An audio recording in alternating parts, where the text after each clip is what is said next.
पहला प्रश्न, प्रत्यस्थ पुनः संचलन सिद्धांत निम्नलिखित में किसकी उत्पत्ति की व्याख्या करता है? ए ज्वालामुखी, बी चक्रवात, सी भूकंप, डी भूकंप एवं ज्वालामुखी। जो इसका उत्तर है सी ज्वालामुखी। वास्तव में ये जो सिद्धांत है वो अमेरिकी जियोलॉजिस्ट H.F. रीड द्वारा दिया गया था। ठीक है, इसको इंग्लिश में कहते हैं इलास्टिक रिबाउंड थ्योरी। इस थ्योरी के अंतर्गत ये आता है कि रीड महोदय ने कहा था कि जो चट्टानें होते हैं रबड़ की तरह होती है। जैसे रबड़ को नहीं हम खींचते हैं, तो रबड़ को हम तभी तक खींच सकते हैं जब तक उस पर बहुत ज़्यादा लचीलापन हो। जब इसके लचीलेपन से ज़्यादा हम उसको खिंचाव करते हैं तो रबड़ टूट जाती है और पुनः अपने स्थान पर आ जाती है। यही प्रक्रिया चट्टान के साथ होती है। चट्टान पे दबाव पड़ने पे खिंचाव पड़ता है और जब तनाव के कारण वो खिंचती है, और वो तब तक खिंचती जब तक उसकी सहनशीलता रहती है। जैसे उसकी सहन शक्ति से कम होता है चट्टान टूट जाती है और टूटी हुई चट्टान अपनी पुनः स्थान पे आती है। इसी को कहा गया है इलास्टिक रिबाउंड थ्योरी, और जिसकी वजह से भूकंप आते हैं। तो इसका उत्तर सी बिल्कुल सही है। गर्भ में जिस स्थान पर भूकंपी तरंगों की उत्पत्ति होती है उस स्थान को क्या कहा जाता है? ए अधिकेंद्र, बी भूकंप अधिकेंद्र, सी भूकंप केंद्र, डी इक्लोजाइट। तो इसका उत्तर आप ये देखिएगा, इस तरह आप देखिएगा, ये ठीक है, ये वो पॉइंट है जहां पे पृथ्वी के अंदर भूकंप उत्पन्न होता है या ऊर्जा तरंगों की उत्पन्न होती है। ठीक है, इसको हम कहते हैं फोकस, FOCUS, फोकस, और हिंदी में इसको हम कहते हैं भूकंप मूल। भूकंप मूल इस भूकंप फोकस के ठीक 90 डिग्री पे होता है अधिकेंद्र। अधिकेंद्र, और इंग्लिश में इसको कहते हैं, क्या कहते हैं बताइए जल्दी से आप लोग? EPIC centre, EPICENTRE। ये 90 डिग्री पे होता है। ठीक है, तो इसका उत्तर कहां पे हो गया? क्या पूछा था? भूकंपी तरंगों की उत्पत्ति होती, तो इसका उत्तर हो गया भूकंप केंद्र F फोकस। इसको बहुत अच्छी तरह याद कैसे करेंगे? सिर्फ E और F अल्फाबेट याद रखिएगा, ABCD याद रखिएगा। तो E पहले आता है, F बाद में आता है, तो E ऊपर होगा और F नीचे होगा। निम्नलिखित में कौन सी भूकंपी तरंगें सर्वाधिक क्षति पहुंचाती? ए प्राथमिक, जिसको इंग्लिश में प्राइमरी कहते हैं, द्वितीयक, दो सेकेंडरी, दीर्घ पृष्ठीय लॉन्गिट्यूडनल और क्षैतिज। तो इसको आप देखिएगा, ये पृथ्वी, तो जो प्राथमिक तरंगें हैं वो क्या होता है? पृथ्वी के केंद्र में जाती हैं, सेकेंडरी इस तरह चलती हैं, और जो एल है वो धरातल पर चलती है। ये एल, इसको एल हो गया, ये पी हो गई, एस हो गई, तो इसको दीर्घ पृष्ठीय। तो भाई सर्वाधिक क्षति विनाश कहाँ होगा? जहां जान और माल की हानि होगी। तो पृथ्वी के अंदर तो जान माल की हानि नहीं होती, क्योंकि जितने भी हमारे एसेट्स हैं, मनुष्य है या खेती बाड़ी मकान, वो कहाँ है? ऊपरी भाग में, क्रस्ट पे है। तो जहां एल तरंगे चलती वही सबसे ज्यादा विनाशकारी होंगी, क्योंकि हम विनाश तो तब कहते हैं जब उससे हमको किसी प्रकार की हानि हो। पृथ्वी के अंदर भूकंप हर 8 मिनट में एक बार आते हैं, लेकिन उससे जान माल की हानि नहीं होती, इसलिए वो हम इतने कंसर्न नहीं रहते उन भूकंपों से। लेकिन जो पृथ्वी के ऊपरी भाग में तरंगे, एल तरंगे हैं, जो पृथ्वी के ऊपरी भाग में चलती हैं, वो सबसे ज्यादा नुकसान पहुंचाती है। तो इसका उत्तर होगा सी दीर्घ पृष्ठीय। और जो एल तरंगे, इसको लव वेव भी कहते हैं, याद रखिएगा, लव वेव भी कहते हैं।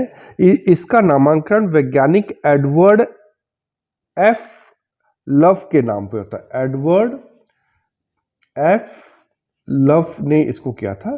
तो ये उत्तर इसका सी वाला बिल्कुल सही है। सिस्मोग्राफी किसका विज्ञान है? नदी, भूकंप, पर्वत, ज्वालामुखी। तो इसका उत्तर है बी भूकंप का। जो सिस्मोग्राफ है वो जब भूकंप आता है तो जो ऊर्जा निकलती है, जो तरंगे निकलती, पीएसएल इनकी तीव्रता को नापता है, उसी आधार पे बताता है कि भूकंप कितनी तीव्रता का था। नेक्स्ट, समान भूकंपीय तीव्रता अर्थात समान बर्बादी वाले स्थानों को मिलाने वाली रेखा को क्या कहा जाता है?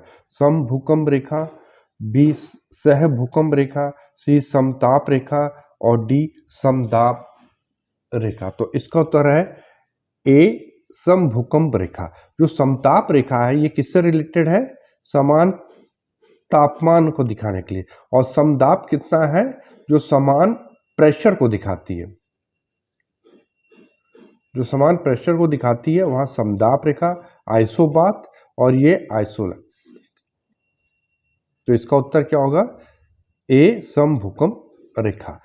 ठीक है, इसको इंग्लिश में क्या कहा जाता है? समभूकंप रेखाओं को मिलाने वाली को जल्दी बताइए आप लोग। इसको कहते हैं आइसोसिस्मल लाइन। फिर से मैं देखता हूं, इसको कहा जाता है आइसोसिस्मल लाइन। पर्वतों के पदों फुट हिल्स अर्थात किसी पर्वत के सहारे स्थित पठार को कहा जाता है अंतर पर्वतीय पठार, पर्वतपदीय पठार, महाद्वीपीय पठार, अवयव पठार। तो इसको कहा जाता है बी पर्वतपदीय पठार। अर्थात ये कहाँ पे होता है? लिखा पर्वतों के, ये जैसे पहाड़ है और उसके पास ये स्थित हो तो इसको पर्वतपदीय पठार कह जाते हैं। जैसे दक्षिणी अमेरिका का कौन कौन सा है? पैटागोनिया का पठार, अभी बताऊंगा। ठीक है, और उत्तरी अमेरिका का पिडमोंट,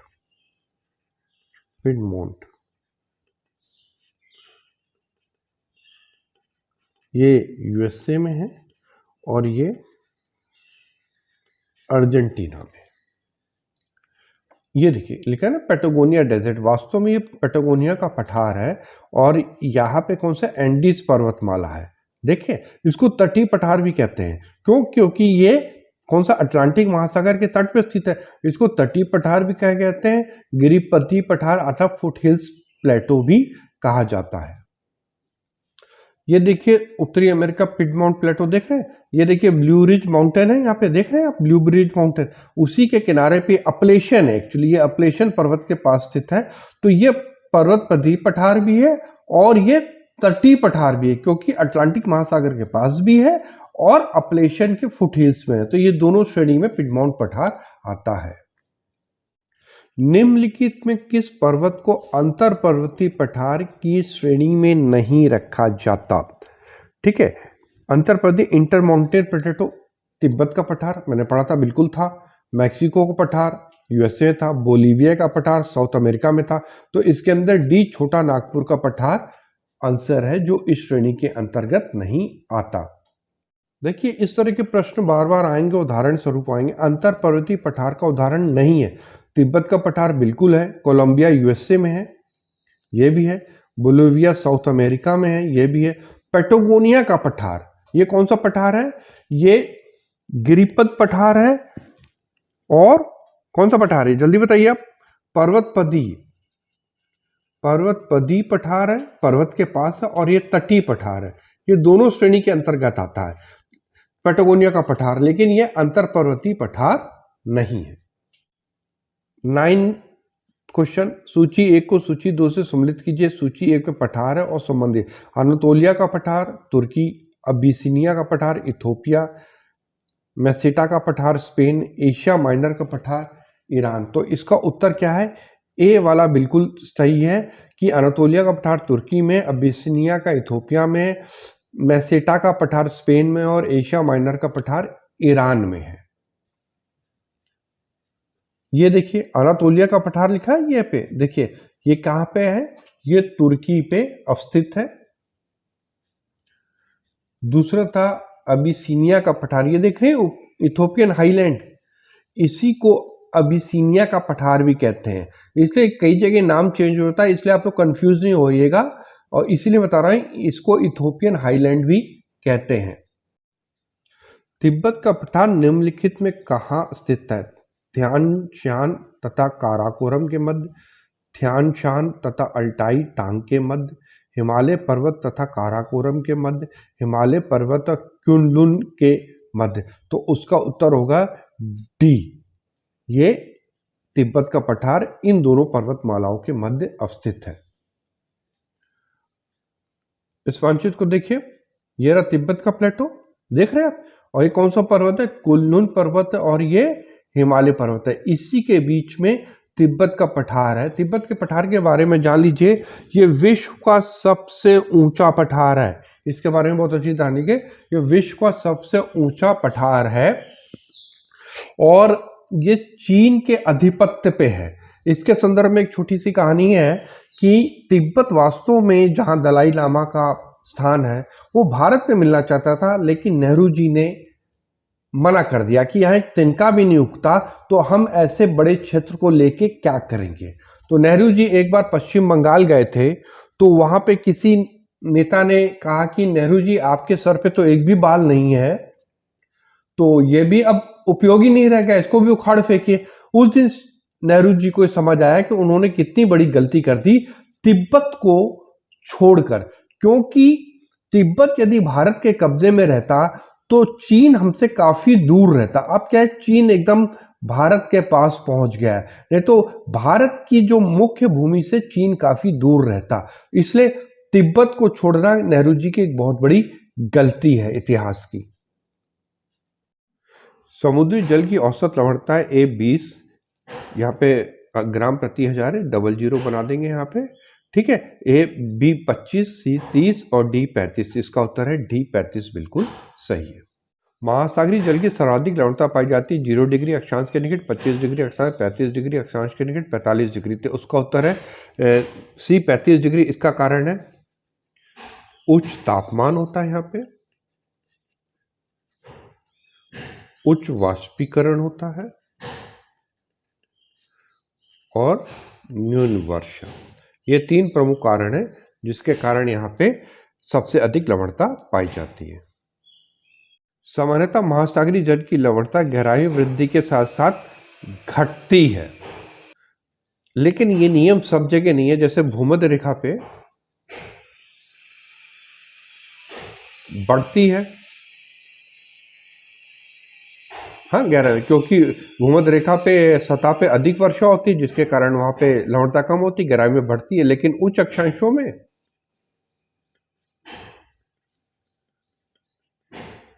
बढ़ जाती है।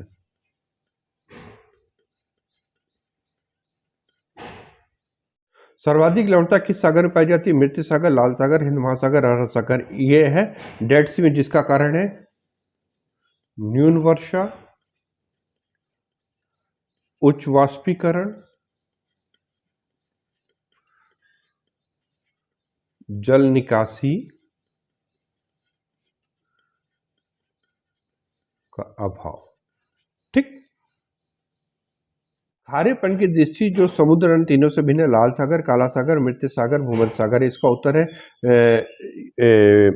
मृत सागर, क्योंकि यहाँ पे जो लवणता 238 है और बाकी जगह लवणता काफी कम है इसके कंपेयर में, इसलिए ये उत्तर बिल्कुल सही है। दक्षिणी अल्प्स पर्वत श्रेणी कहाँ स्थित है? ए ऑस्ट्रेलिया, बी न्यूजीलैंड, सी दक्षिण अफ्रीका, डी इंडोनेशिया। अब देखिए, अल्प्स तो हम लोगों ने पढ़ा था, अल्प्स कहाँ पे था? यूरोप में था, माउंट ब्लैंक की सबसे ऊंची चोटी थी, लेकिन यहाँ पे साउथ अल्प्स पूछा है, तो ये उत्तर कहाँ है इसका? बी न्यूजीलैंड में। आप ये देखिए, ये साउथ अल्प्स लिखा है, ये दक्षिणी जो आइलैंड है न्यूजीलैंड का, वहां पे स्थित है। ये देखिए सर्दर्न अल्प्स, देख रहे हैं आप इसकी, और माउंट कुक, इसकी ये देखिए चोटी देख रहे हैं 3754, ये सबसे ऊंची चोटी है जो उसके दक्षिणी द्वीप में अवस्थित है। कौन सा पर्वत महाद्वीपीय जल विभाजक के रूप में जाना जाता है? A Himalaya, B Andes, C Rockies, D great dividing range. ये कहाँ पे है? एशिया में है। एंडीज कहाँ पे था? अभी हम लोगों ने पढ़ा साउथ अमेरिका में। रॉकीज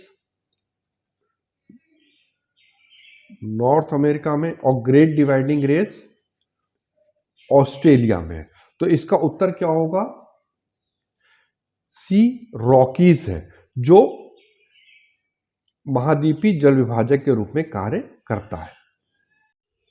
विश्व में सबसे लंबी पर्वत श्रेणी कौन सी है? ए अल्प्स, बी रॉकीज, सी एंडीज, डी हिमालय। अल्प्स का है यूरोप में, रॉकीज नॉर्थ अमेरिका में, एंडीज साउथ अमेरिका में, और ये एशिया में। तो इसका उत्तर क्या है? सी एंडीज है। ये बहुत क्लियर सा लीजिए कि एंडीज पर्वतमाला सबसे लंबी पर्वत श्रेणी है और जो हिमालय है सबसे ऊंची पर्वत श्रेणी है। ये देखिए, ये दक्षिणी अमेरिका का पश्चिमी तट है जहां पे ये एंडीज पर्वतमाला है और इसकी सबसे ऊंची चोटी कौन सी? एंकाकुआ, जो अर्जेंटीना में, मैंने बताया था ना, इसकी सबसे ऊंची चोटी एंकाकुआ है। इसके अलावा इसी पर्वतमाला में ये देखो कोटोपैक्सी देख रहे हैं, विश्व का सबसे ऊंचा सक्रिय ज्वालामुखी वो भी एंडीज पर्वतमाला में है। ये इक्वाडोर देश में अवस्थित है। ब्लैक हिल, ब्लू हिल, ग्रीन हिल नामक पहाड़ियां किस देश में अवस्थित है? ए ऑस्ट्रेलिया, बी कनाडा, सी संयुक्त राज्य अमेरिका और डी ब्राजील। तो इसका उत्तर है सी संयुक्त राज्य अमेरिका में। एंडीज पर्वतमाला की सर्वोच्च चोटी एंकागुआ, ओजोस डेल सेलाडो, चेम्बोरेजो और व्हेल।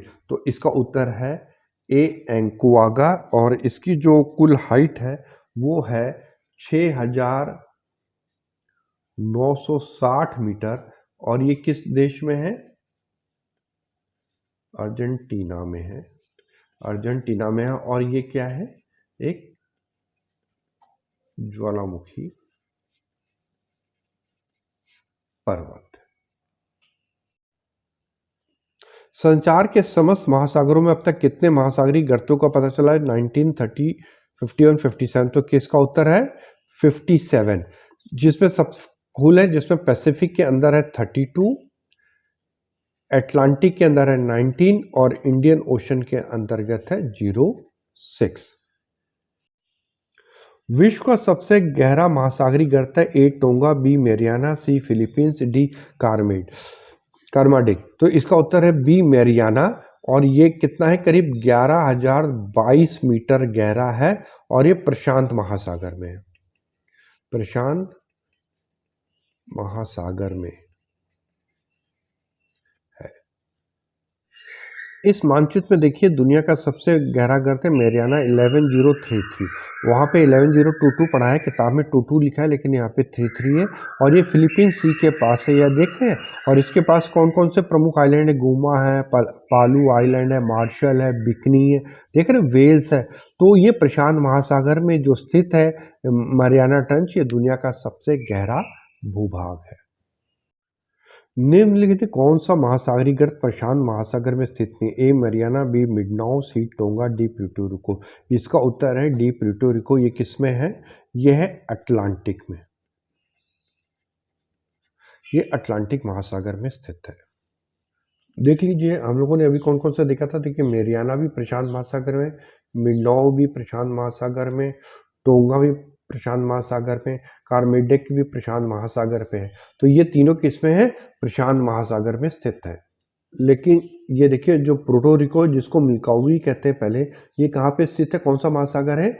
ये अटलांटिक महासागर में है और इसमें अटलांटिक महासागर में भी किस अटलांटिक महासागर में? ये उत्तरी अटलांटिक महासागर में कैरेबियन द्वीप है। ये वेस्ट इंडीज नहीं, Caribbean sea, West Indies, Jamaica, तो उसी के पास ये स्थित है। विश्व का सबसे गहरा चैलेंजर गर्त स्थित है फिजी के निकट, गुआम द्वीपमाला के निकट, जापान के पूर्वी तट पे, फिलीपींस के पूर्वी तट पे। तो विश्व का सबसे गहरा कौन सा था? बताइए। मैरियाना था। ये किस में था? प्रशांत में था 11022 और कहीं पे 33 लिखा हुआ है। और ये है कहाँ पे? आइए मैप के थ्रू देखिए किसके पास स्थित है। आइए देखते हैं कहाँ पे। ये मैरियाना है तो इसके पास कौन सा है? सबसे पास देखिए गुआम आइलैंड है, यूएसए के अंतर्गत गुआम द्वीप के पास है ये। तो कौन सा उत्तर इसका सही हो गया? बी, गुआम द्वीपमाला के निकट इसका उत्तर बिल्कुल सही है। सपाट शीर्ष वाले समुद्री पर्वतों को किस नाम से जाना? मोनेडोनॉक, ग्वाड, इसेनबर्ग, जुजेन। तो इसका उत्तर है बी, ग्वाड। ये किससे बनते हैं? पवन से बनते हैं। इसेनबर्ग भी पवन से बनते हैं, मोनोडॉक किससे बनते हैं, नदी से बनते हैं। तो ये देखिए अंतर है, सिर्फ ये जो समुद्री पर्वत क्या कहते हैं, गुआइट कहा जाता है।